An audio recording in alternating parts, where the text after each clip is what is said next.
Good evening. I'm Dr. Fred Rouse, the Real Money Doctor, and it's currently Friday, the 31st of July, just about 7 o'clock right now, maybe a second or so afterwards. And I want to touch base on today's daily events that affect the way you get, protect, and enjoy your money, your life, and your retirement. Now, that brings me to the question of the day. Question of the day, actually. Okay. What about that week? And we'll get to that. It's going to be an interesting question. But what about that week? And right now we touch base, as we normally do, on the COVID cases, because that's the current thing that's happening right now. It's been affecting the country for the last 7 months, been affecting the world for pretty much the same time. Right now, the current number of COVID cases in the U.S. is 4,541,000. Okay, that's up 65,000 cases since yesterday. Now, the total number of cases, about 30% have actually recovered. So that, again, if you get COVID, if you get diagnosed with COVID, you've got pretty much a 30% chance of actually recovering. I mean, 70% people are still sort of hanging in the wind right now with their diagnosis.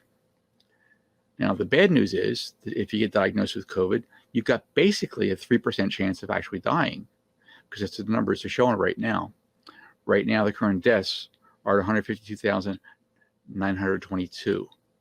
152,922 people have died in the last 7 months from COVID. So we're up about 1,300 cases, or 1,300 deaths since yesterday. California has had the #1 spot now for almost 3 weeks. And their number of cases is 493,396. They're up 7,000 cases since yesterday. Just since yesterday, 7,000 cases in the state of California. Their deaths right now are at 9,034. So 121 people have died in California since yesterday. Florida's got the #2 spot. Okay, things are hot down there, other than just the temperature, and they've got the impending storm coming up. But their numbers are just not happy. Texas is at #3. New York has dropped this week to #4. Georgia has risen this week to #5. New Jersey is still sitting at #6. Illinois is at #7. Arizona is sitting at #8. They're still having problems out there. North Carolina has moved up to #9, and Massachusetts is still holding on at basically #10. Now, for the states that actually lifted the coronavirus restrictions, and they're actually reversing course. Okay, they lifted those restrictions, and then things started happening. Okay, right now, their cases are surging. Their hospitals are filling up. Okay, all across the Sun Belt. Okay, it's ugly. They don't know what the hell to do with themselves at this point in time. And Dr. Anthony Fauci today told a Senate panel, actually it was yesterday, we told a panel that, is actually an alarming spread and puts the entire country at risk. New infections have been numbering more than 40,000 a day, and cases could go up to over 100,000 a day, is what he warned, if this doesn't turn around. Now, beaches and bars that reopened for Memorial Day shut back down for the 4th of July. Masks are now required in many states and on all airlines. Governors in several states right now, ones that were among the hardest hit, okay, in the opening months of the pandemic, are now requiring travelers from the new hot zones to self-quarantine upon arrival to their areas. School districts and universities are really reevaluating their plans for this fall. They're going crazy. They don't know what the hell to do. Okay, many Republican leaders right now are calling on Americans to wear masks. Even as President Trump, okay, mostly refuses to wear one.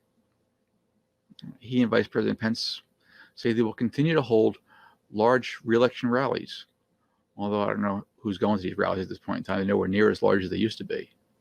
The United States right now accounts for 1/4 of the world's coronavirus cases.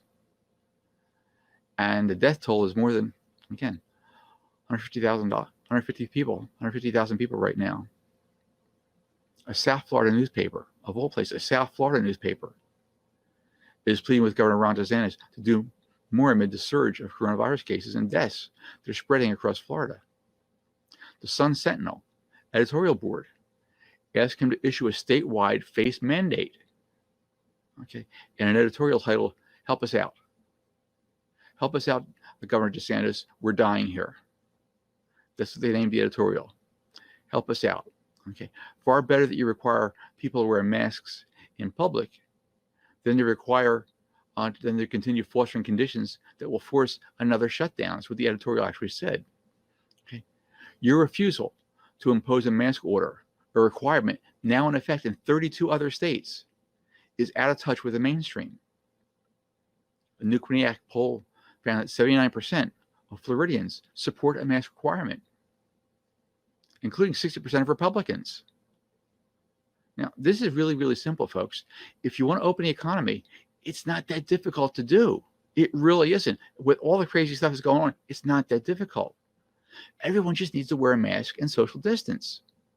If you just did that, if everyone did that, the country would be back on track and almost normal, okay, in just a matter of months. Now, as more people are infected with COVID and it reaches into areas where, there are a bunch of non-believers. These people live there and they haven't been affected personally by COVID. They don't know someone who's been affected personally by COVID. And for a lot of these people, it's just something on the news, something on social media. It's not real. They don't believe the numbers. They don't believe the number of cases. They don't believe the number of deaths until it happens to them. Once it does, okay, interesting things happen. Okay, it will become exceptionally obvious that the real science from mainstream doctors and researchers were all right all along. And as their mother, father, sister, brother, or child gets COVID, they'll become to realize quickly that they've been lied to, not by the mainstream media, but by the politicians and the politics, their own ideology, and the fringe fanatics that get the news from social media and thinks that books are just something you use to prop up the sofa when the leg broke. Now, I want to get right into the question of today. It's Friday. What do you think about that week? It's been an interesting week. Close to 450,000 new cases of COVID. Over 7,860 Americans have died from COVID this past week. The Sun Belt, the West, and the Midwest states have been hitting new highs in the number of COVID cases they haven't seen like this ever. Hospitalizations and the number of deaths also reported at record highs for these places. Right now, this week, shortages of healthcare workers are worsening in Houston, Miami, Baton Rouge, and other cities that are battling sustained COVID outbreaks. Okay, exhausting the staffers and straining the hospitals' ability to cope with the spiking numbers. Now, the facilities in several states, including Texas, South Carolina, and Indiana, have reported shortages, of workers. Okay. These are pitting states and hospitals against one another just to try and recruit staff. Here we are 7 months into this, and there's still shortages of PPE and testing. Okay. The testing that is available is backed up and can take up to 10 days to get any actual results back, making the test pretty much useless for the already poor contact tracing that's available when it is available. This week, a Florida judge upheld the county's coronavirus ordinance that requires masks to be worn in public places like stores, saying that government officials have the authority to protect residents from the spread of infectious diseases. Now, the National Security Advisor, right at White House administration, National Security Advisor tested positive this week, as well as Representative Louis Gohmert from Texas, who said he thinks he may have gotten COVID from wearing a mask. Well, that's pretty much like saying I got pregnant from using a condom, but that's Louis Gohmert. Herman Cain, the former pizza chain executive and Republican presidential candidate from a couple of years back, he died several weeks after attending a Trump rally in Tulsa. Senator John Lewis, one of the original civil rights leaders, died, and 3 past presidents spoke at his funeral. There was barely an acknowledgement from President Trump, who's still making totally unsubstantiated claims about voter mail fraud, as he hints that he may postpone the actual election. By the way, just so you know, He has no absolute authority to do that whatsoever. It's up to the Congress. Unidentified federal troops, some of which are actually paid mercenaries, have been aggressively, aggravating an already tense situation in Portland by gassing and shooting at point blank with rubber bullets, beating with batons, and illegally arresting protesters, putting them in unmarked vehicles, and then transporting them to undisclosed locations, all without due process. This week, an actual licensed doctor at a Breitbart stage news conference in D.C. made a totally unsupported claim that hydroxychloroquine could cure COVID. She also made some reference to lizard people and alien DNA, demon sex, and demon sperm.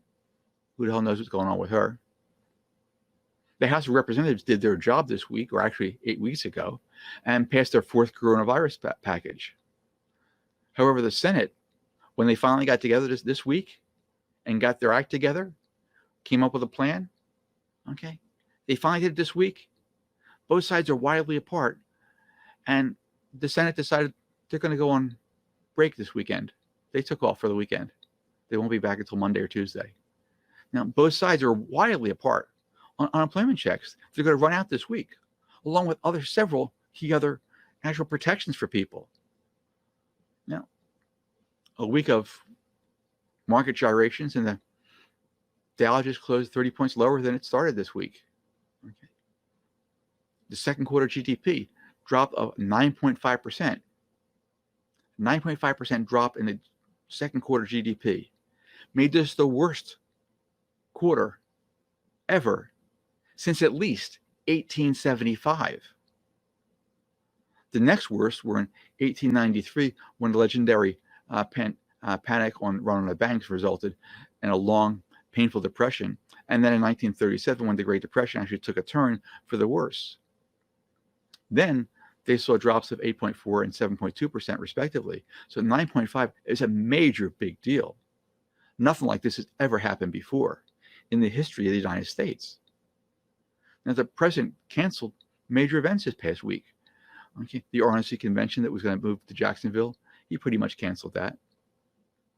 He's been pushing for private schools to open. However, his own school, for his own son, they're not going to be starting anytime soon. When they do start, they're going to be having remote classes only, no in-person classes. But the president is still pushing the states to open those schools up.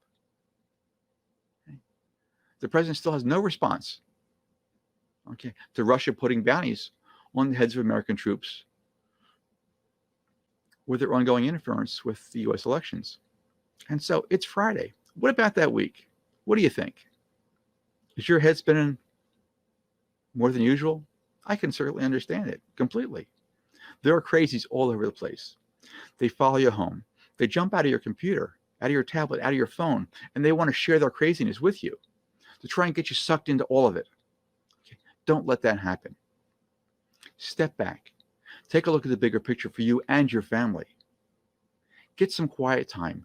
Disconnect from all the crazies on social media, the politicians, and the news. When you do, it will be exceptionally clear that you're on your own, folks. Another week of your life just went by. Another full week of your life just went by. You need to take care of you and your family, as well as your retirement. Nothing in this past week is going to help you do that.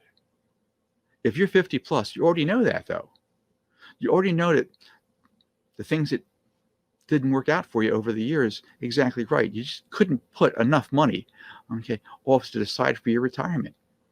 Maybe you changed jobs a dozen times before you hit age 50. That's really possible. When you did manage to save something, things happened and yet you needed to take it out for those emergencies that sort of came up.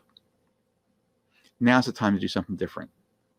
Because over the years, you may have allowed yourself to get sucked into all the craziness. You're 50 plus now. Wake up. Step back.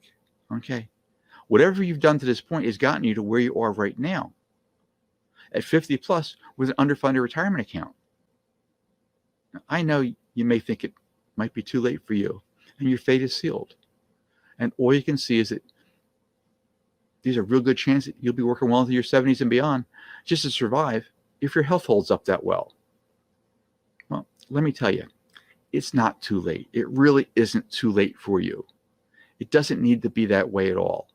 If you make the decision that you will actually disconnect from the crazies, take charge of your money and your life, you can still turn things around. However, it does take making a decision. It takes making a plan and then consistently, daily, putting in the action on that plan. I'm Dr. Fred Rouse. I'm the Real Money Doctor. My only goal is to help you get, protect, and enjoy your money, your life, and your retirement.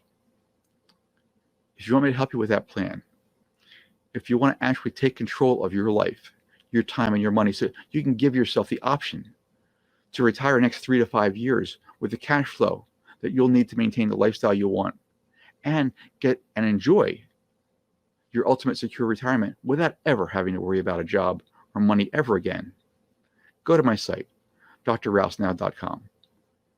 See if I can help you get that life and enjoy that retirement. I appreciate spending some time with you. Okay. I've had a good time doing the show. I look forward to seeing you again on Monday when we start back up again around 7 o'clock on Monday. Thank you.